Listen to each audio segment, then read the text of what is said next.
नमस्कार, स्वागत है आपका। आप देख रहे हैं विशेष, आपके साथ हूं मैं नेहा बाथम। भारत में रहकर भारत के खिलाफ साजिश। जी हां, इस नाकाम काम में न सिर्फ पाकिस्तान के एजेंट शामिल हैं, बल्कि देश के कई लोग भी साझेदार हैं। बात ज्योति मल्होत्रा की हो रही है, जिसे पाकिस्तान के लिए जासूसी के आरोप में गिरफ्तार किया गया है।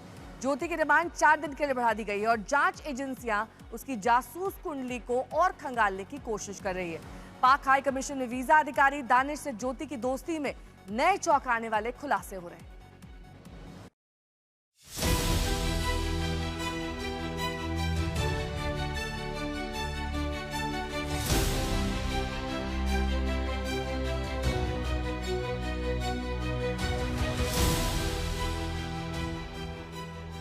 ज्योति मल्होत्रा नाम एक लेकिन किरदार अनेक।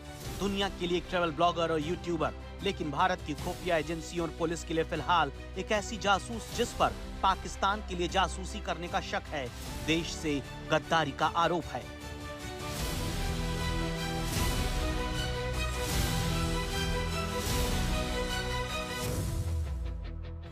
हिसार की अदालत ने ज्योति मल्होत्रा की रिमांड को 4 दिन के लिए और बढ़ा दिया। जांच एजेंसियों ने कोर्ट से अपील की थी कि जासूसी कांड से जुड़े कुछ अहम और बारीक मुद्दों की जांच अभी बाकी है, जिसके लिए आरोपी की हिरासत जरूरी है। इससे पहले एनआईए, इंटेलिजेंस ब्यूरो और मिलिट्री इंटेलिजेंस ने पुलिस रिमांड के दौरान ज्योति मल्होत्रा से 3 दिन तक पूछताछ की। इस दौरान जासूसी केस में कई बड़े खुलासे हुए। पहलगाम हमला और उसके बाद हुए ऑपरेशन सिंदूर के दौरान यूट्यूबर ज्योति पाकिस्तान के खुफिया अधिकारियों यानी पीआईओ के संपर्क में थी। ज्योति के 3 मोबाइल फोन और लैपटॉप की फॉरेंसिक रिपोर्ट 1 से 2 दिन में आने की उम्मीद है। अगले 4 दिन के रिमांड में पुलिस फॉरेंसिक रिपोर्ट से आमना सामना करवाएगी। भारत में जहां जहां ज्योति मल्होत्रा गई थी, उन राज्यों की पुलिस ने हिसार पुलिस से संपर्क किया है। जरूरत पड़ने पर दूसरे राज्यों की पुलिस भी पूछताछ कर सकती है। पुलिस के मुताबिक ज्योति को सभी बातों का और किरदारों के बारे में पता था। उसके बावजूद भी वो पीआईओ के संपर्क में बनी हुई थी।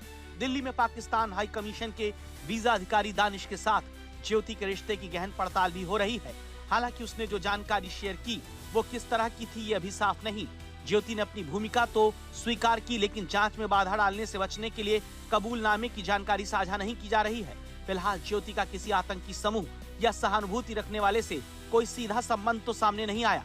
हिसार पुलिस ने ये जरूर कहा कि ट्रैवल ब्लॉग से उसके सभी प्रायोजकों की पड़ताल भी हो रही है। पाकिस्तान के लिए अपना पहला वीजा लेने के बाद से ही ज्योति जांच एजेंसियों के रडार पर थी। पुलिस ने अगले 4 दिनों के लिए एक बार फिर से ज्योति मल्होत्रा को रिमांड पे लिया है। पुलिस को उम्मीद है कि अगले 1-2 दिनों में उन्हें फॉरेंसिक रिपोर्ट मिल जाएगी। तो ऐसे में इस बात की संभावना है कि पुलिस उन सबूतों से जो फॉरेंसिक के जरिए उनके सामने आने वाली है, आमना सामना कराएगी। इसके अलावा इस बात की भी जानकारी है कि उन तमाम राज्यों की पुलिस ज्योति मल्होत्रा से पूछताछ कर सकती है जिन राज्यों में ज्योति मल्होत्रा गई थी और वहां जाकर के उसने अपने वीडियो शूट किए थे। इसके अलावा पुलिस के पूरा पुलिस का इन्वेस्टिगेशन चल रहा है, उसमें कई और नाम आए हैं जिनमें 1-2 यूट्यूबर हैं। इसके अलावा वो लोग जो ज्योति के संपर्क में थे, उनसे भी पुलिस पूछताछ कर सकती है। अब तक की जानकारी के मुताबिक ज्योति एक सॉफ्ट टारगेट थी जो आसानी से पैसे कमाना और शानदार जिंदगी जीना चाहती थी। उसे लगा कि पाकिस्तान जाने से उसे पब्लिसिटी मिलेगी, उसके यूट्यूब वीडियो के व्यूज बढ़ेंगे। इसके लिए वो दूतावास के अंदर से भी वीडियो बनाती थी, लेकिन इसकी इजाजत उसे कहां से कैसे मिलती थी, इसकी छानबीन जारी है। भारत की जांच एजेंसियां उन ट्रैवल एजेंसियों का इतिहास भी खंगाल रही हैं, जिसने ज्योति मल्होत्रा के टूर को प्रायोजित किया। ज्योति को यूएई की ट्रैवल कंपनी वीगो ने स्पॉन्सर किया था। उसके कई ट्रैवल वीडियो की स्पॉन्सरशिप इसी कंपनी की है। हम आपको यहाँ ये बता दें कि वीगो को ट्रैवल ऑपरेटर के रूप में काम करने के लिए पाकिस्तान टूरिज्म से लाइसेंस मिला हुआ है। वीगो एक मध्य पूर्व आधारित ट्रैवल ऐप है जो पाकिस्तान में इस्तेमाल किया जाता है। इसका मुख्यालय सिंगापुर और दुबई में है। वीगो के पास पाकिस्तान में ट्रैवल एजेंसी का लाइसेंस है। पाकिस्तान के साथ खुफिया जानकारी साझा करने के आरोप में यूट्यूबर ज्योति मल्होत्रा को 16 मई को गिरफ्तार किया गया था। ज्योति से सवाल जवाब के दौरान डिजिटल डिवाइस और सोशल मीडिया खातों की भी जांच की जा रही है। ये तय माना जा रहा है आने वाले दिनों में इस केस से जुड़े कुछ दूसरे लोगों की भी गिरफ्तारी हो सकती है, जिससे कई राज फाश भी हो सकते हैं। हिसार से हिमांशु मिश्रा के साथ श्रेया चटर्जी और अरविंद ओझा, दिल्ली आज तक। दिल्ली में पाक हाई कमीशन में दानिश नाम के शख्स से ज्योति मल्होत्रा ने मुलाकात की। दोनों में बातचीत बढ़ी, मुलाकात बढ़ती गई, लेकिन आगे जो खुलासा हुआ वो बेहद चौंकाने वाला है। जी हां, ज्योति का मददगार आईएसआई का वफादार निकला। वफादारी भी ऐसी कि खुफिया एजेंसी आईएसआई का वो एजेंट है। आखिर क्या है एहसान उर रहमान उर्फ दानिश की क्राइम कुंडली, आपको इस खास रिपोर्ट के जरिए दिखाते हैं। पाकिस्तान हाई कमीशन में ज्योति मल्होत्रा, जिसे दानिश जी कहते हुए उसकी जमकर तारीफ कर रही है, वो कागज पर और दुनिया के सामने तो दिल्ली में पाक उच्चायुक्त में वीजा अधिकारी है, लेकिन असल में इसकी पहचान पाकिस्तान की खुफिया एजेंसी आईएसआई के एजेंट के तौर पर हुई है। नाम एहसान उर्फ रहमान उर्फ दानिश। जन्म की तारीख 1 जनवरी 1987। काम दिल्ली पाक हाई कमीशन में वीजा अधिकारी। असल पहचान पाकिस्तान का आईएसआई एजेंट। दरअसल जिस दानिश नाम के शख्स से ज्योति मल्होत्रा की यारी है, वो भारत में अड्डा जमाए आईएसआई का एजेंट निकला।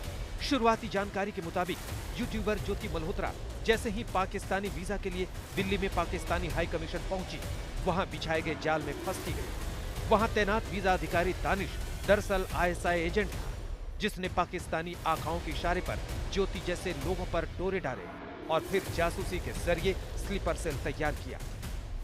ज्योति समेत कई लोगों को अपने जासूसी के जाल में फंसाने वाले एहसान उर रहमान उर्फ दानिश पर बड़ा खुलासा हुआ है।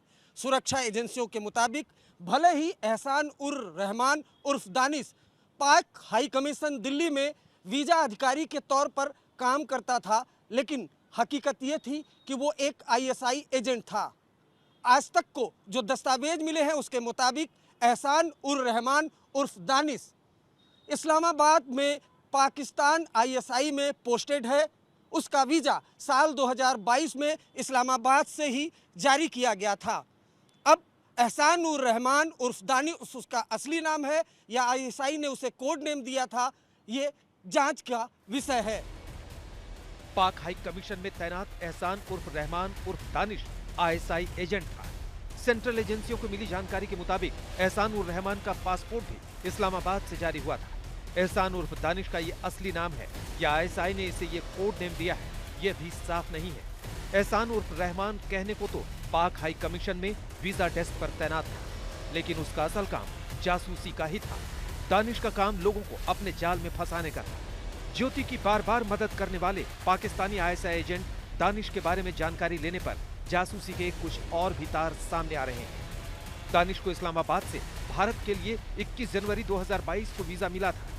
वीजा में नाम एहसान उर रहमान ही लिखा हुआ है। दानिश की तरह ही आबिद और ताहिर हुसैन को वीजा डेस्क पर लाया गया था, जिसकी पोल मिलिट्री इंटेलिजेंस ने स्टिंग ऑपरेशन से खोली थी। 5 साल पहले 31 मई को दोनों को गिरफ्तार कर पाकिस्तान वापस भेजा गया था।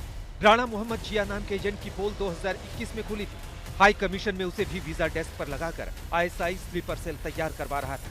ये कोई पहली बार नहीं है जब पाक हाई कमीशन दिल्ली में आईएसआई रैकेट का खुलासा हुआ है। साल 2021 और 22 में मिलिट्री इंटेलिजेंस और दिल्ली पुलिस स्पेशल सेल ने पाक हाई कमीशन दिल्ली में काम करने वाले 2 अधिकारियों का स्टिंग ऑपरेशन किया था और उसमें खुलासा हुआ था कि दोनों आईएसआई के एजेंट थे। दानिश को लेकर खुलासे और ज्योति मल्होत्रा से उसकी दोस्ती भारत के खिलाफ एक खतरनाक प्लॉट की साजिश का हिस्सा भी हो सकती है और पुलिस और जांच एजेंसियां इसी नेटवर्क की परतों को खोलने की कोशिश कर रही हैं। हिसार से हिमांशु मिश्रा के साथ अरविंद ओझा, दिल्ली आज तक।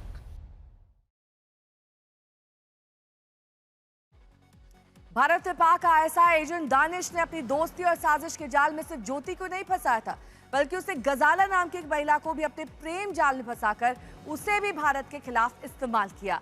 आज पहली बार आज तक पर आप कैमरे के सामने ऐसे 2 लोगों का कबूलनामा सुनेंगे जो दानिश का मोहरा थे और उसके इशारे पर जासूसी के नेटवर्क का हिस्सा बन चुके थे। भारत के खिलाफ भारत में ही रहकर साजिश का सूत्रधार था एहसान उर रहमान उर्फ दानिश। आरोप है कि पाक हाई कमीशन में दानिश एक आईएसआई एजेंट था, जिसका काम हिंदुस्तान की रक्षा, रणनीतिक और सैन्य खुफिया जानकारी को पाकिस्तान तक पहुंचाना था। लेकिन इस नापाक काम के लिए उसने मोहरा भारतीय नागरिकों को ही बनाया था। आपकी टीवी स्क्रीन पर 2 चेहरे दिख रहे हैं। पहले का नाम है गजाला और दूसरे का यामीन मोहम्मद। दोनों फिलहाल जासूसी के आरोप में गिरफ्तार हैं। लेकिन जानकारी सामने आई है कि दोनों पाक आईएसआई एजेंट दानिश के मोहरे भी हैं। दानिश की चाल का खुलासा पहली बार कैमरे पर खुद गजाला कर रही है। दानिश का मकसद बिल्कुल साफ था, पहले चिकनी चुपड़ी बातों से दिल जीतना और फिर पैसों की मदद से भरोसा हासिल करना। गजाला और यामीन मोहम्मद दोनों पंजाब के मलेर कोटला के निवासी हैं, लेकिन फिलहाल बेनकाब होने के बाद जेल में बंद हैं। आरोप है कि दानिश से मिले पैसों का दोनों अपनी जासूसी नेटवर्क में इस्तेमाल करते थे। गजाला और यामीन को 11 मई को पंजाब से गिरफ्तार किया गया। दिल्ली में पाकिस्तान के आईएसआई के और भी गुर्गों का खुलासा हुआ है। पाक हाई कमीशन के अधिकारी मुजम्मिल हुसैन के बेहद करीबी मोहम्मद हारून को भी गुरुवार को गिरफ्तार किया गया। पाकिस्तान उच्चायोग के मोहम्मद मुजम्मिल हुसैन के संपर्क में आने के बाद हारून दिल्ली समेत कई अहम जगहों की जानकारियां देने लगा था। हम आपको बता दें कि दिल्ली में पाकिस्तान उच्चायोग के कर्मचारी मुजम्मिल हुसैन को भारत सरकार ने पहले ही देश छोड़ने का आदेश दे दिया है, लेकिन जांच एजेंसियों की छानबीन में एक एक करके जो खुलासे हो रहे हैं वो चिंता भी पैदा कर रहे हैं कि आखिर भारत में गद्दारों की कितनी बड़ी फौज है जो देश में ही रहकर देश को खोखला करने की साजिश में जुटी है। लखनऊ से संतोष शर्मा और हिसार से हिमांशु मिश्रा के साथ अरविंद ओझा, दिल्ली आज तक। विशेष मेरे साथ अभी के लिए बस इतना ही। देश दुनिया की तमाम खबरों के लिए आप देखते रहिए आज तक।